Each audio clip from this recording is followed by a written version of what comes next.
Tonus Laboratorio del Piede, centro altamente specializzato nella costruzione di plantari su misura, dedica nuove tecnologie di rilevazione dei carichi posturali per dare voce alla filosofia di benessere che lo caratterizza. Benvenuti al Meteo. Alta pressione ancora presente sull'Italia ma in indebolimento. Ne conseguiranno annuvolamenti e anche qualche pioggia. Vediamo dove nel dettaglio di venerdì 18 ottobre. Sul Veneto condizioni di tempo asciutto al mattino, tuttavia sarà possibile qualche foschia o nebbia sulle vallate alpine. Dal pomeriggio più sole sulle aree costiere ma cielo spesso nuvoloso altrove.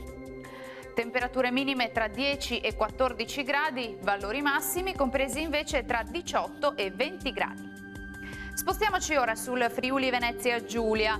Il cielo anche qui sarà spesso coperto con occasionali fenomeni sui settori montuosi, in estensione anche alle pianure entro sera. Temperature minime tra 12 e 17 gradi, massime oscillanti invece tra i 19 e i 20 gradi. E sarà più soleggiato sul Trentino Alto Adige, dove il cielo si presenterà al massimo poco nuvoloso. Temperature minime sugli 11 gradi, massime sui 19 gradi. Bene, dal Meteo di Antena 3 per ora è tutto, vi do appuntamento al prossimo aggiornamento. Arrivederci.